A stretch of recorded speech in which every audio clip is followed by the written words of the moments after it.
YouTube live में आप लोगों का स्वागत है।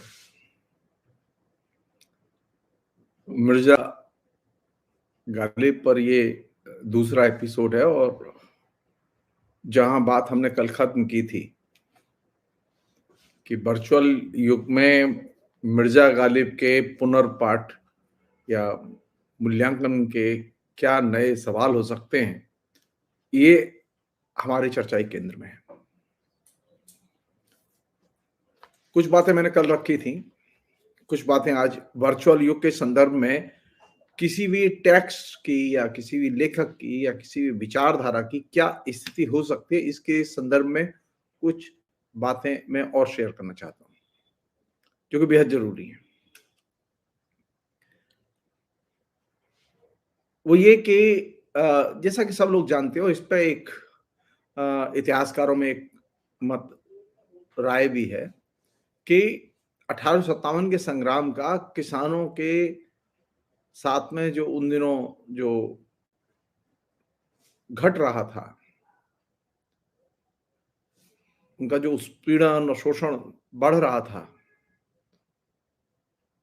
उन किसानों के उत्पीड़न और शोषण की और उनकी जो जीवन की त्रासदी थी, उसकी बहुत बड़ी भूमिका थी। तो एक तरफ 1857 के संग्राम के साथ में किसानों की कुर्बानी और ट्रेजेडी, सैनिकों की कुर्बानी और ट्रेजेडी, ये दो फैक्टर हैं। तीसरा फैक्टर वह है जिसकी कि मैंने आपसे कल चर्चा की थी कि अगर समग्रता में देखें तो 1857 के संग्राम को आज के संदर्भ में नए सिरे से, नए परिप्रेक्ष्य में व्याख्यायित करने की जरूरत है और वह परिप्रेक्ष्य हो सकता है कि उसे नरसंहार के परिप्रेक्ष्य में देखा जाना चाहिए। स्वाधीनता संग्राम के परिप्रेक्ष्य में देख के आप उसकी बेहतर व्याख्या नहीं कर सकते।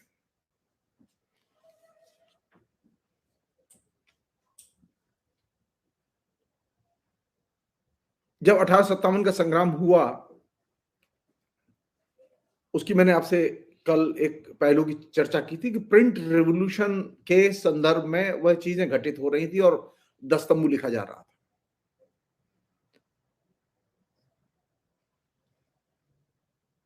लेकिन आज जब हम इंटरनेट के युग में 1857 के संग्राम पर बात कर रहे हैं, मिर्जा गालिब पर बात कर रहे हैं या किसी भी आइडियोलॉजी पर बात कर रहे हैं,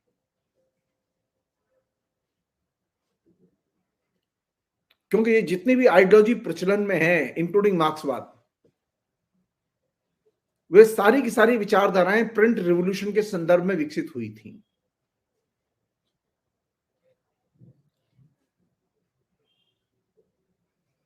लेकिन इंटरनेट के आगमन के बाद जो सबसे बड़ी चीज घट रही है, जिसे कि हमारे अधिकतर इंटेलेक्चुअल इसे नोटिस करने के लिए तैयार नहीं है, वो ये कि इंटरनेट में आने के बाद में आइडियोलॉजी का वह रूप नहीं रह जाता है, आख्यानों का वह रूप बचा नहीं रह जाता जिसकी कि पहले प्रस्तुतियां की जा चुकी हैं। सतह पर वह किताबों में लिखा मिलेगा आपको, सतह पर उस पर बोलने वाले भी लोग मिलेंगे आपको, लेकिन असल चीज यह है कि आज के दौर में जबकि आप कोई भी कम्युनिकेशन राष्ट्र राज्य की सीमाओं का अतिक्रमण करता हो, तो ऐसी स्थिति में किसी भी देशज आख्यान को 1857 का संग्राम या दस्तंबू या कोई भी और ऐसी कृति, उसे आप सिर्फ आख्यान की या देशज की सीमा में या राष्ट्र राज्य की सीमा में बांध के व्याख्यायित नहीं कर सकते, क्योंकि आज के दौर में प्रत्येक आख्यान, प्रत्येक घटना, प्रत्येक वक्तव्य वो ग्लोबल है। लोकल से शुरू जरूर होता है लेकिन वो ग्लोबल है।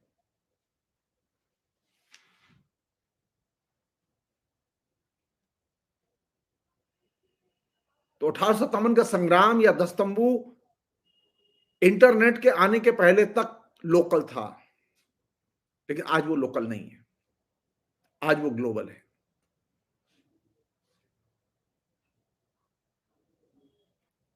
और ये जो उसका ग्लोबल जो फॉर्म है, इस ग्लोबल फॉर्म की सबसे जो महत्वपूर्ण चीज है जिसने कि इसे ज्यादा चर्चित बनाया, वो ये कि इंटरनेट में जब हम कम्युनिकेट करते हैं, कंप्यूटर में जब हम कम्युनिकेट करते हैं, वर्चुअल टेक्नोलॉजी के जरिए जब हम कम्युनिकेट करते हैं, तो जैसा कि मैंने पिछली बार कहा था कि कैसे वो चीजें बाइट्स में कन्वर्ट होती हैं, कोड में कन्वर्ट होती हैं, उसी तरह एक और चीज है जो कि इसमें ऐड करने की जरूरत है, वो है कि हर चीज प्रतीकों और साइन के रूप में कम्युनिकेट करती है।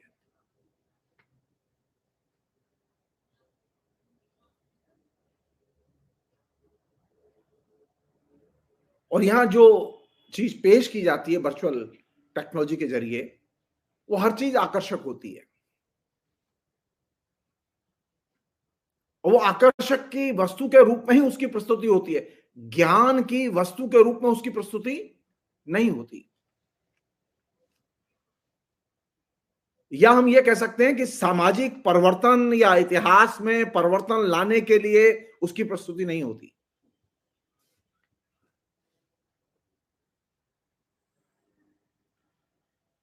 इंटरनेट पर क्यों जाते हैं हम? क्योंकि चीजें आकर्षित आकर्षित करती हैं, आकर्षक लगती हैं। बहुत कम लोग हैं ऐसे जो ज्ञान प्राप्ति के लिए इंटरनेट पर जाते हैं। वहां तो अधिकतर लोग जो जाते हैं वो उसके आकर्षण में जाते हैं। तो वर्चुअल युग क्या है? वर्चुअल युग व्यवहार में आकर्षण का युग है। और जब हम आकर्षण के युग के संदर्भ में चीजों को देखेंगे और इस पूरे के पूरे दौर को देखेंगे जो कि इंटरनेट ने निर्मित किया है, तो आकर्षक के युग में चीजों का जल्दी लोप हो जाता है, चीजें स्थिर नहीं होती। और यही वजह है कि इंटरनेट के आने के बाद सबसे ज्यादा जिस चीज का लोप हुआ है वो कौन सी चीज है? वह है स्वाधीनता संग्राम की चेतना। अब कोई भी नौजवान जो इंटरनेट से जुड़ा हुआ है, उनमें से अधिकतर लोगों के दिमाग धो पहुंच के साफ कर दिए गए, उनके ऊपर कोई भी किसी भी किस्म का स्वाधीनता संग्राम का, उनकी कुर्बानियों का, उनके नेताओं की कुर्बानियों का, क्रांतिकारियों की कुर्बानियों का कोई असर नहीं है।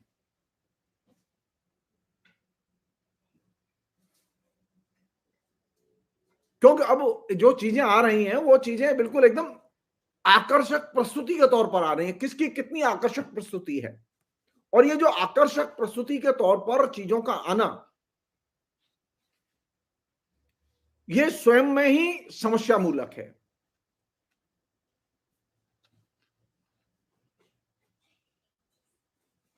एक और भी चीज है, अब हर चीज मीडिया क्रिएट कर रहा है। तो स्वाधीनता संग्राम भी मीडिया ने क्रिएट किया। जैसे हमारे भारत एक खोज में बहुत बड़े पैमाने पर वो क्रिएट किया गया, और भी दूसरी तरह से क्रिएट किया गया, उसमें फिल्में बनी। 1857 पर कई फिल्में बनी। इसलिए 1857 के संग्राम को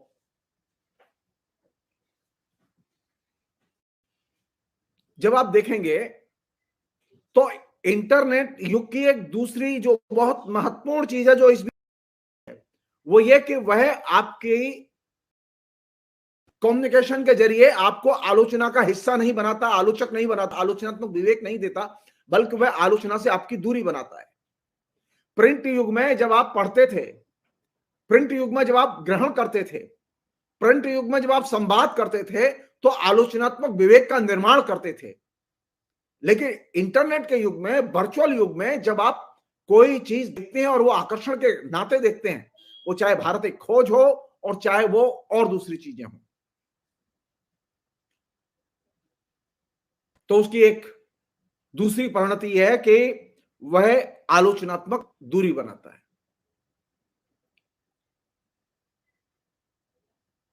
और जब आप कोई चीज पेश करते हैं, जैसा कि बहुत सारे लोग कर रहे हैं, यूट्यूब ने ये मौका दिया है ना कि आप अपनी वेबसाइट बनाइए, आप अपना प्रचार कीजिए, बदले में आपको विज्ञापन मिलेंगे, बदले में आप कमाई कर सकते हैं।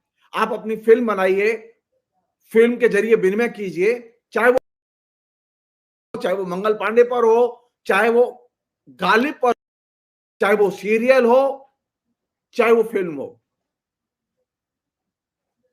विनिमय में कौन सी चीज जाएगी और आएगी? अगर हम गालिब सीरियल देखेंगे तो उसके जरिए विनिमय में कौन सी चीज आएगी? पैसा आएगा, विचारधारा नहीं आएगी। नसीरुद्दीन शाह चाहे जितनी बेहतर एक्टिंग करें,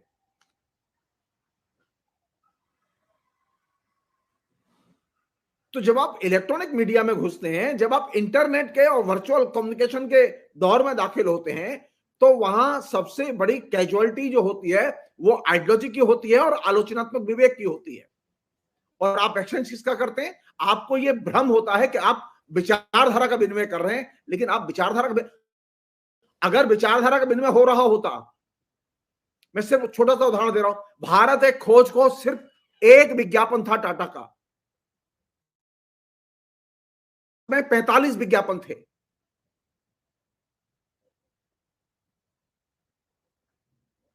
भारत एक खोज में इतिहास था, उसमें 1857 भी शामिल था। तो जब आप इलेक्ट्रॉनिक मीडिया के दौर में दाखिल होते हैं और उसका एक्सटेंशन के तौर पर जब हमारे सामने ये कंप्यूटर का दौर आता है, तो इसमें जो सबसे बड़ी चीज ये है कि वो ये कि आप कोई भी कम्युनिकेशन जब आप करते हैं तो मुनाफा कमाने के लिए करते हैं। उसका एक्सचेंज विचारों के उत्पादन और पुनरुत्पादन के लिए नहीं होता।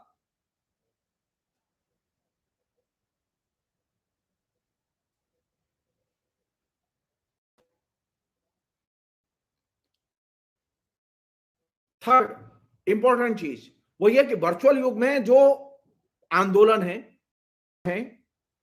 या मूल्यांकन है, वे सिर्फ संप्रेषण और प्रदर्शन के लिए होते हैं। वे विचारधारात्मक प्रभाव पैदा नहीं करते।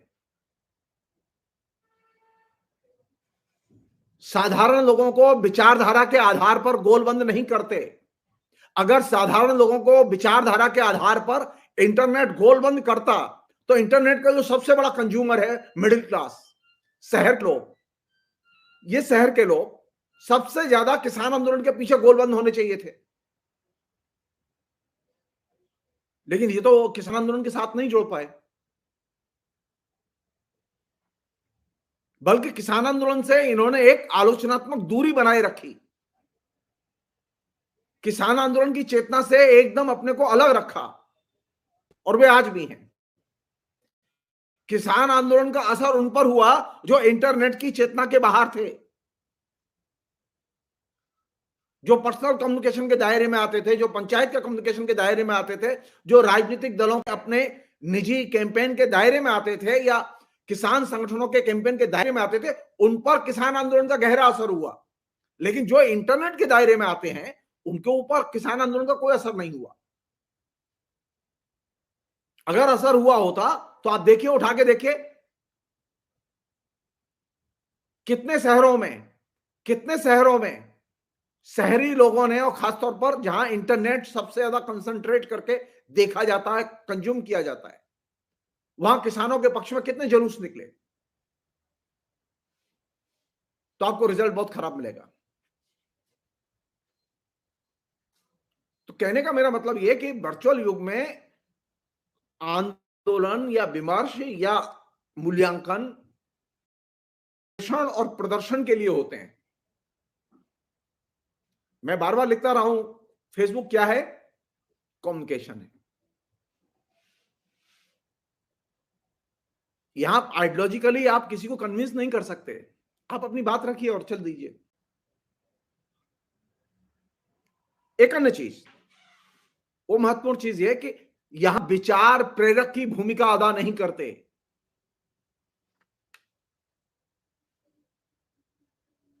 बल्कि स्थिति यह है कि वर्चुअल युग जो है वो विचारों की धुलाई, सफाई और प्रसार, इन सबको खत्म कर देता है। और यही वजह है यही वजह कि इंटरनेट के विस्तार के साथ समाज विचारधाराहीनता सबसे ज्यादा बढ़ी है, विचारधाराओं के प्रति हेट्रेड सबसे ज्यादा बढ़ी है। जो लोग अपने को विचारवान कहते हैं, किसी विचारधारा से कमिटेड कहते हैं, उनके प्रति नफरत सबसे ज्यादा बढ़ी है। वामपंथियों के प्रति, मार्क्सवाद के प्रति, उदारवाद के प्रति, धर्मनिरपेक्षता के प्रति, लोकतंत्र के प्रति। और आकर्षण किसके प्रति बढ़ा है? जो विचारधाराहीन लोग हैं, जो किसी भी विचारधारा में विश्वास नहीं करते, हमारे दोस्त कहे जाते हैं। और यही वजह लोगों ने लिखा भी है कि इंटरनेट के युग में विचारों में जंग लग,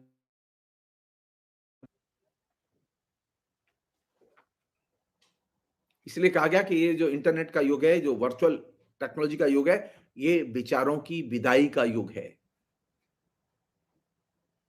इसी अर्थ में कहा था कि ये विचारधारा के अंत का युग भी है।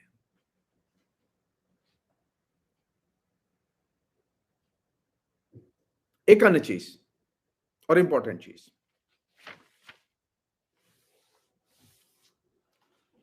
अगर ये विचारधारा के अंत का युग नहीं है तो आप विचारधारात्मक अंतर करके देखिए जरा।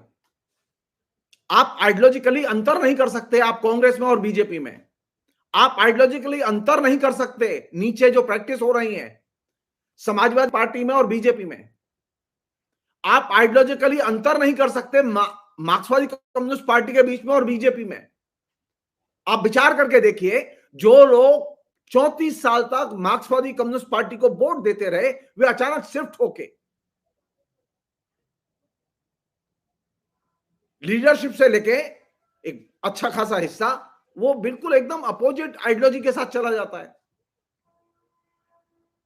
जो वोटर जो 34 साल तक वोट देता रहा, वो अचानक इधर शिफ्ट कर जाता है। क्यों? वो ये कि वर्चुअल युग में आइडियोलॉजिकल डिफरेंस पहचानना सबसे मुश्किल होता है।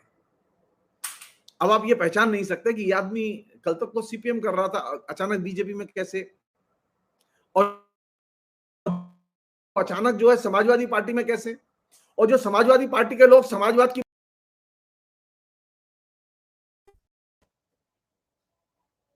जो मायावती कल तक ये कहती थी, जिसने की शुरुआत ही अपनी पार्टी की यहां से की, तिलक तराजू और तलवार इनको मारो जूते चार, इस नारे से की थी, वही बहुजन समाज पार्टी जगह जगह ब्राह्मण सभाएं कर रही है। जो दलितों को एकदम फूटी आंख देखना पसंद नहीं करते, वे दलितों के लिए सम्मेलन कर रहे हैं। मेरा इशारा बीजेपी की तरफ है। तो वर्चुअल युग का जो एक बहुत महत्वपूर्ण जो फिनोमेना है वो ये कि ये विचारधारात्मक जो अंतर है विभिन्न दलों के बीच में, उनके कार्यक्रमों के बीच में, उस अंतर को ये एकदम आम जनता में खत्म कर देता है। वास्तव में कौन सेकुलर है और कौन सेकुलर नहीं है, कौन डेमोक्रेट्स है और कौन डेमोक्रेट्स नहीं है, यह अंतर भी खत्म हो जाता है।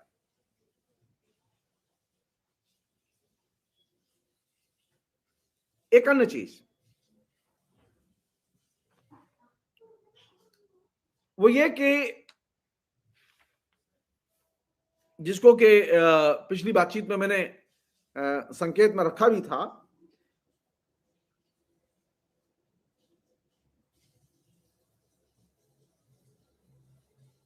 पहले जब हम लोग लिखते थे तो शब्द को लिखते समय शब्द पर हमारा नियंत्रण होता था,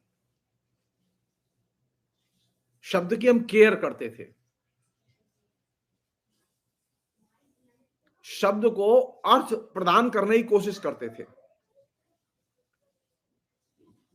और ये माना जाता था कि शब्द जो है वो मानव सभ्यता की सबसे बड़ी सौगात है। आज की स्थिति यह है कि शब्द सबसे ज्यादा खतरे में है। अब हम कंप्यूटर में लिखते हैं, क्लिक करते ही शुरू हो जाते हैं, पहले कलम से लिखते थे, सोचते थे और फिर लिखते थे। अब लिखते हैं, सोचते नहीं है। बल्कि अनेक लोग तो ऐसे भी आ गए हैं जो अब उस टेक्नोलॉजी का इस्तेमाल करते हैं जिसमें कि सोचना कम है, बोलना है और बोल के सीधे लिख देना है। कहने का मतलब है वर्ड प्रोसेसर जो हमारे हाथ में अब आ चुका है बाया कंप्यूटर, उसने हमारे लिखने के आनंद और लिखने के पीछे जो हमारी आज लेखन जो है वो आनंद और सौंदर्य बोध की सृष्टि नहीं करता।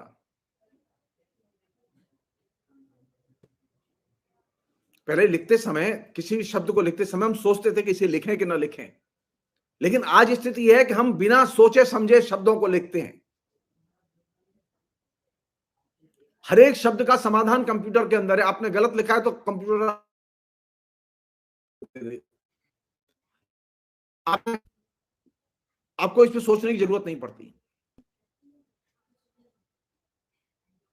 शब्द के साथ में किस तरह का अर्थ है, इसके लिए आप पहले डिक्शनरी की मदद लेते थे। अब ये डिक्शनरी की मदद की भी जरूरत नहीं पड़ती। अब कंप्यूटर आपको ऑटोमेटिक मदद देता है डिक्शनरी की। लिखते समय आप पाएंगे कि कंप्यूटर आज जितना सक्रिय है और समझदार है, उतना सक्रिय मनुष्य भी नहीं है।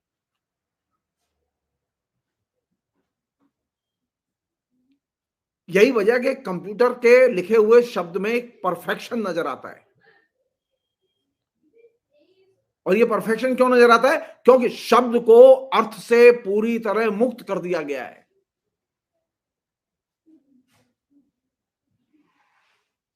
जिसे हम लोग फॉर्मल लैंग्वेज कहते हैं, औपचारिक भाषा कहते हैं, उसके सभी रूप और अंतर्वस्तु का पूरी तरह अब लोप हो चुका है। अब हर चीज, अगर मुझे ये लिखना है कि किसी का जन्मदिन मुबारक हो, मुझे लिखना होता है तो मैं जो ही शुरू करता हूं उसके बाद पूरी स्क्रिप्ट धीरे धीरे आती चली जाती है और मैं उसे पेस्ट कर देता हूं।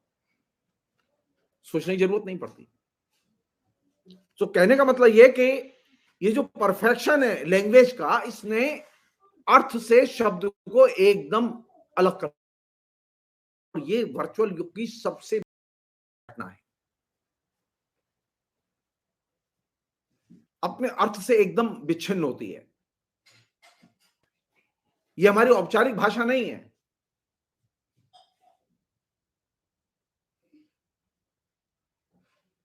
अब कुछ बातें दस्तंबू के बारे में, कि ये जो दस्तंबू था, ये जो पुस्तक लिखी गई संस्मरण के तौर पर, हमारे एक दोस्त हैं भरत मेहता ने बात लिखी है कि दस्तंबू में के बारे में ये कहा जाता है कि वो ब्रिटिश शासकों की प्रशंसा में लिखी गई या उनके पक्ष में लिखी गई रचना है। उन्होंने सवाल उठाया, ये बात कई लोगों ने लिखी, ये बात गालिब ने भी लिखी है। गालिब ने भी इस बात को अपने तरीके से दस्तंबू में स्वीकार भी किया है। वो चाहते थे कि वो किताब लिख के विक्टोरिया के पास जाए, रानी विक्टोरिया के पास जाए।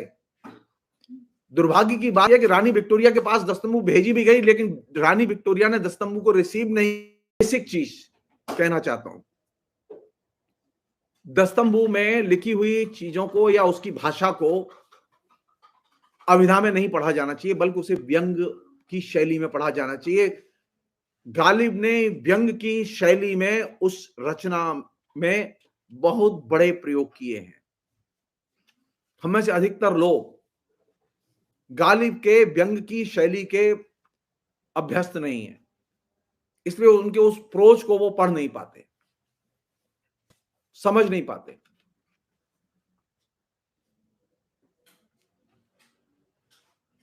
दस्तंबू में गालिब लिखते हैं,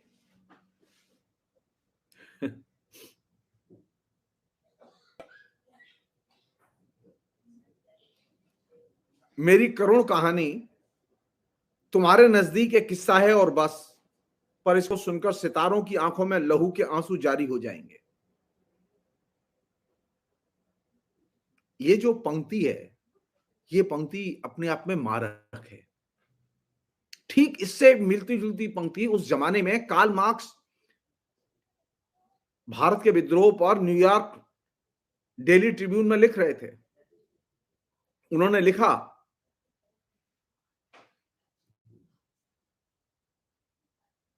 कार्ल मार्क्स ने जो लेख लिखा था वो लेख भारतीय विद्रोह के नाम से ही लिखा था, और उस लेख में उन्होंने लिखा, सिपाहियों द्वारा भारत में किए गए अनाचार सचमुच भयानक, बीभत्स और अवर्णनीय हैं, देखने का आ सकता है।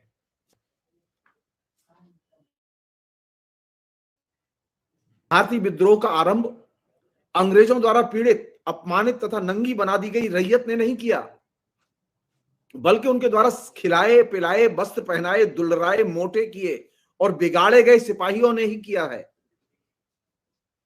कार्ल मार्क्स ने आगे यह भी लिखा, इस दुखद संकट काल में भी यह सोच लेना भयानक भूल होगी कि सारी क्रूरता सिपाहियों की ही तरफ से हुई है और मानवीय दया करुणा का सारा दूध अंग्रेजों की तरफ बहा है, अनकोट। अब गालिब को देखिए आप। गालिब ने कार्ल मार्क्स के लेखे को नहीं पढ़ा था। गालिब कार्ल मार्क्स के लेखन को नहीं जानते थे। गालिब दिल्ली में थे और कार्ल मार्क्स भारत के बाहर थे, और जो अखबारों में छप रहा था उसे वो पढ़ रहे थे, उसके आधार पर उन्होंने लिखा था। गालिब ने लिखा, कोट, क्रुद्ध शेर उन्होंने किसके लिए लिखा है? में दाखिल होते ही निहत्थे लोगों को कत्ल करना और मकानों को जलाना उचित समझा। गालिब ये भी लिखते हैं, मैं जानता हूं कि इस लड़ाई में हुक्म यह है कि जो व्यक्ति आत्मसमर्पण कर दे, माल छीन लिया जाए, और जो व्यक्ति मुकाबला करे, माल के साथ साथ उसके प्राण भी छीन लिए जाएं। कत्ल होने वालों के बारे में ख्याल यह है कि उन्होंने आत्मसमर्पण नहीं किया, इसी कारण उनका कत्ल कर दिया गया, अनकोट। अब आप यहां देखिए कि गालिब के और कार्ल मार्क्स के जो विचार हैं इस मामले में, वो कितने मिलते जुलते हैं।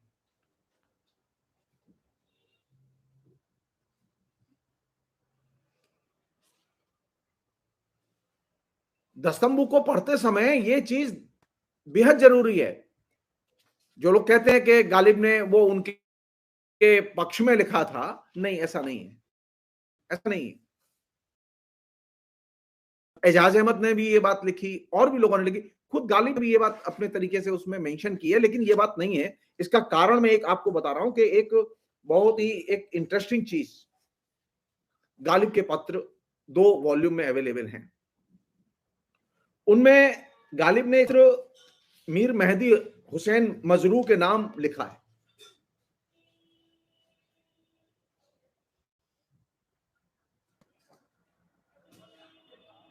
और उस पत्र में उन्होंने लिखा, मियां क्या बातें करते हो, मैं किताबें कहां से छपवाता। ये दस्तंबू के संदर्भ में बात हो रही है। रोटी खाने को नहीं, शराब पीने को नहीं, जाड़े आते हैं, लिहाफ तोशक की फिक्र है, किताबें क्या छपवाऊंगा। मुंशी उम्मीद सिंह इंदौर वाले दिल्ली आए थे, साविके मारिफत मुझसे न था, यानी परिचय मुझसे न था। एक दोस्त उनको मेरे घर ले आया, उन्होंने वो नुस्खा देखा, यानी दस्तंबू का मजमून छपवाने का कसद किया। आगरे में मेरा शागिर्द रशीद मुंशी हरगोपाल तफ्ता था, उसको मैंने लिखा, उसने इस एहतमाम को अपने जिम्मे लिया। मसविदा भेजा गया, 8 आने की जिल्द कीमत ठहरी। 50 जिल्दें मुंशी उम्मीद सिंह ने ली, 25 रुपए छापे खाने में बतरीके हुंडवी भिजवा दिए। साहिबे मतवाने बशमूले सही मुंशी हरगोपाल तफ्ता ने छापना शुरू किया, आगरे के हुक्काम को दिखाया। यानी छपने के पहले दस्तंबू की किताब मैन्युस्क्रिप्ट आगरे के हुक्काम को दिखाई गई, आगरे के हुक्काम को दिखाया, इजाजत चाही, हुकाम ने बकमाले खुशी से इजाजत दी, 500 जिल्द छापी जाती हैं, मैं अजीजों में बांट दूंगा। यकीन है कि इसी भाई मैंने 1857 ईस्वी से 21वीं जुलाई विवरण उपलब्ध है।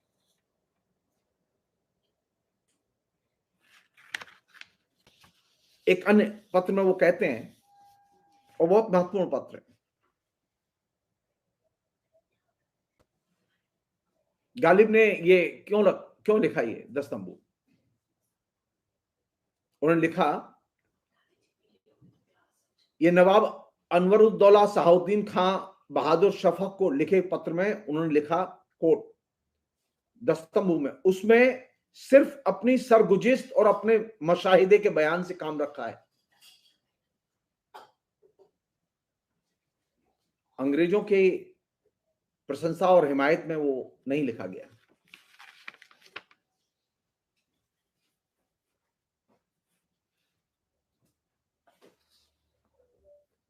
एक अन्य पत्र में बहुत ही इंटरेस्टिंग ढंग से गालिब ने अजद दौला हकीम गुलाम नजफ खां के नाम जो पत्र लिखा, उसमें लिखा, हकीकत हाल इससे ज्यादा नहीं है कि जब तक जीता हूं भाग नहीं गया, लुटा नहीं, किसी महकमे में अभी तक बुलाया नहीं गया, मारिजे बाजपुर्स में नहीं आया, आइंदा देखिए क्या होता है। अब 1857 के बाद दिल्ली, जिसका कि मैंने आपसे कहा था कि दिल्ली को नरसंहार के नजरिए से देखना चाहिए, क्या हालत थे दिल्ली के। एक पत्र में 9 फरवरी 1859 को गालिब लिखते हैं दिल्ली का हाल।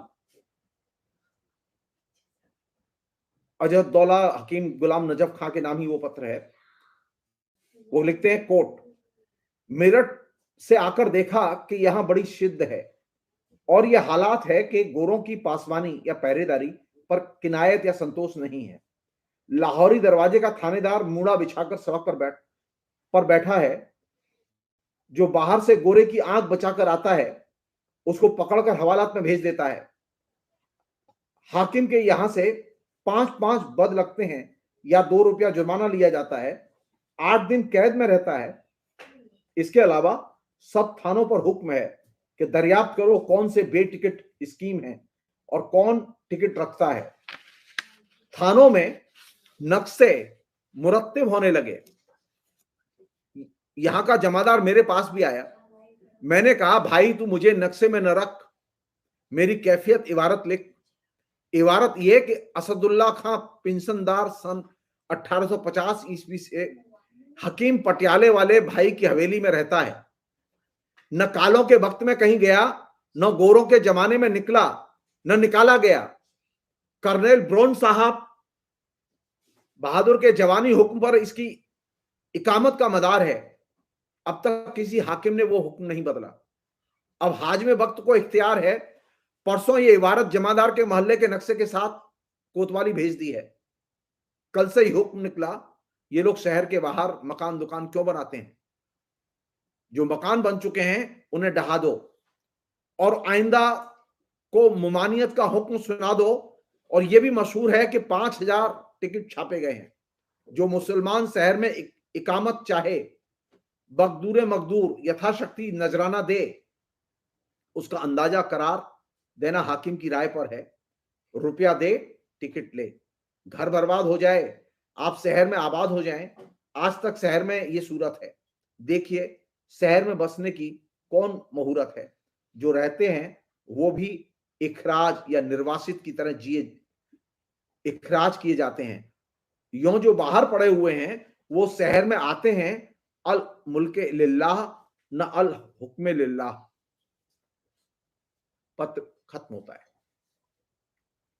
यानी गालिब की जो समस्या थी वो ये कि गालिब जो देख रहे थे, जो परेशानी झेल रहे थे, वो परेशानी असाधारण परेशानी थी। गालिब की चिंता यह थी किसी तरह से अगर अंग्रेज शांत हो जाएं और परेशान न करें तो उनके लिए टेंशन नहीं होगी और वे जैसे गालिब की एक चिंता थी कि उनकी पेंशन बरकरार रहे और पेंशन मिल जाए। कालांतर में गालिब को पेंशन मिली। उस जमाने की हालत थी क्या थी, दस्तमू वो लिखते हैं शहजादों के बारे में। शहजादों के बारे में इससे अधिक कुछ नहीं कहा जा सकता कि गोली मार दी गई, मौत के अजदहे ने उनको निगल लिया, कुछ की गर्दन में फांसी का फंदा डाल दिया गया और इससे उनकी रूह ठिठुर कर रह गई। कुछ विक्षुब्ध मन कैद खाने में है और कुछ इधर उधर आवारा और परेशान फिर रहे हैं। बूढ़े और दुर्बल बादशाह पर मुकदमा चल रहा है। गालिब किस कंडीशन में थे उस समय जब ये सब हो रहा था? वो डायरी में लिखते हैं दस्तंबू में, बेसरोज समान बैठा हुआ हूं, कलम मेरा साथी है, आंखों में आंसू बहते हैं और कलम से दर्द भरे शब्द टपकते हैं। मैं बिल्कुल निर्धन और दरिद्र हूं। खुदाबंद, कब तक यह सोच सोचकर खुश होता रहूंगा कि ये जवाहर मेरी खान के हैं। शेर।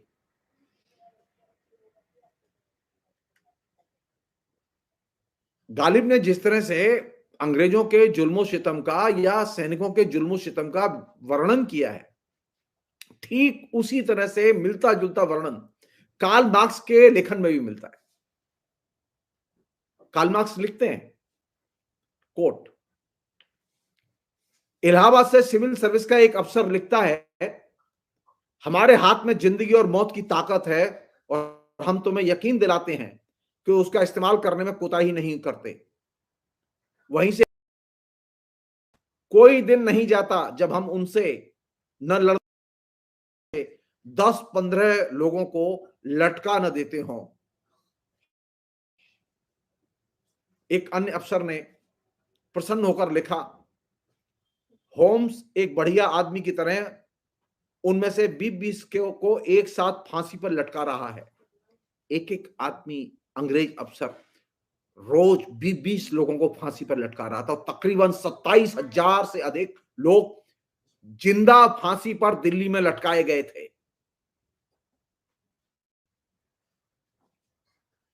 एक अन्य अफसर ने लिखा, घोड़ों पर बैठे बैठे ही हम अपने फौजी फैसले सुना देते हैं और जो भी काला आदमी हमें मिलता है उसे या तो लटका देते हैं या गोली मार देते हैं।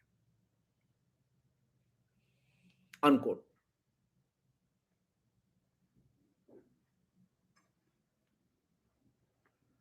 बनारस के एक अफसर के हवाले से उस जमाने के टाइम्स अखबार में एक पत्र छपा था।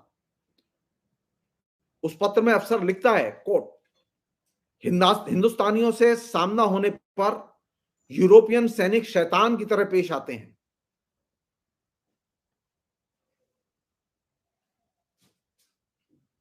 मार्क्स ने इस रिपोर्ट का जिक्र किया और उसके बाद में जो वो और भी दिल दहलाने वाला है। वो लिखते हैं, यह भी नहीं भूलना चाहिए कि अंग्रेजों की क्रूरताएं सैनिक पराक्रम के कार्य के रूप में बयान की जाती हैं। उन्हें सीधे साधे ढंग से तेजी से उनके घृणित ब्यौरों पर अधिक प्रकाश डाले बिना बताया जाता है, लेकिन हिंदुस्तानियों के अत्याचारों को यद्यपि वे खुद सदमा पहुंचाने वाले हैं, जानबूझकर और भी बढ़ा चढ़ाकर बयान किया जाता है। उदाहरण के लिए दिल्ली और मेरठ में किए गए अत्याचारों की परिस्थिति के उस विस्तृत वर्णन को जो सबसे पहले टाइम्स में छपा था और बाद में लंदन के अखबारों में भी निकला था, किसने भेजा था? बंगलौर मैसूर में रहने वाले एक पादरी, जो एक सीध में कहा जाए तो घटना स्थल से 1000 मील से भी अधिक दूर था। दिल्ली के वास्तविक विवरण बताते हैं कि एक अंग्रेज पादरी की कल्पना हिंद के किसी बलवाई की कल्पना की उड़ानों से भी अधिक भयानक अत्याचारों को गढ़ सकती थी।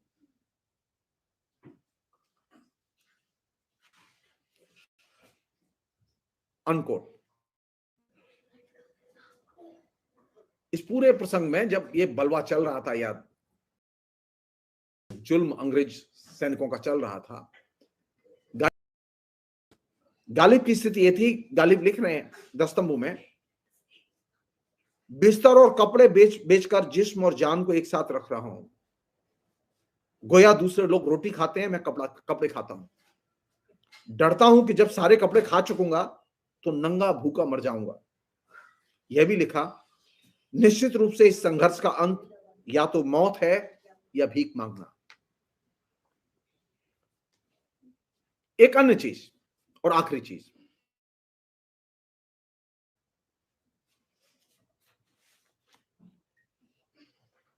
उससे गालिब की अप्रोच दस्तंबू को लिखने के संदर्भ में समझ में आएगी। गालिब ने लिखा है, यह दस्तंबू इंसाफ पसंद लोगों के हाथों रंगो बूल का गुलदस्ता होगी और शैतान फितरत लोगों की निगाह में आग की गेंद। और ये बहुत मारक पंक्तियां हैं गालिब की। जो लोग ये कहते हैं कि, और जो समझते हैं और जिन्होंने मूल्यांकन किया है कि गालिब ने अंग्रेजों की हिमायत में और प्रशंसा में ये लिखी थी किताब, ये ठीक नहीं है। बल्कि मैं बार बार कह रहा हूं कि गालिब ने बहुत ही वस्तुगत ढंग से सैनिकों के अत्याचारों को, चाहे वो भारतीय सैनिक हो और चाहे वो ब्रिटिश सैनिक हो, उनके अत्याचारों का मुखर रूप से विरोध किया और उनका चित्रांकन किया। स्थिति क्या थी दिल्ली की?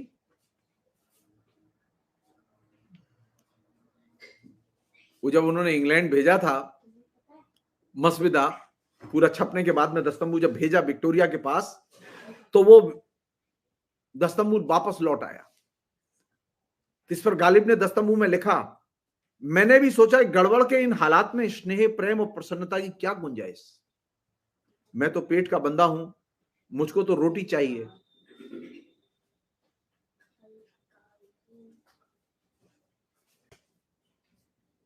एक अन्य पत्र में वो लिखते हैं, और यहां कह के मैं बात खत्म करूंगा। ये गालिब ने लिखा, मैं अपने घर में बैठा हूं, दरवाजे से बाहर नहीं निकल सकता। सवार होना और कहीं जाना तो दूर की बात है। रहा यह कि मेरे पास कोई आबे, शहर में है जो कोई आबे, घर के घर बेचिराग पड़े हैं।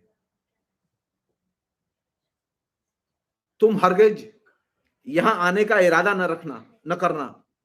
अमीर गरीब सब निकल गए, जो रह गए वे निकाले गए।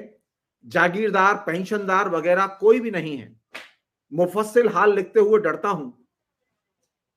बिला के नौकरों पर कड़ी नजर है। इन लोगों को पूछ कुछ ज्यादा है और इनकी धरपकड़ हो रही है।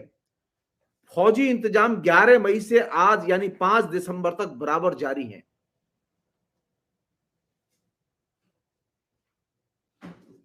ये पंक्तियां पढ़ने के बाद में आपको ये लगेगा कि नहीं, गालिब जो है ये ब्रिटिश शासन की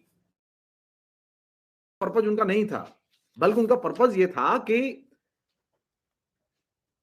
उन्होंने जो अंग्रेजों की जो तुलना क्रुद्ध शेर से की, उस प्रतीक को कायदे से समझने की जरूरत है।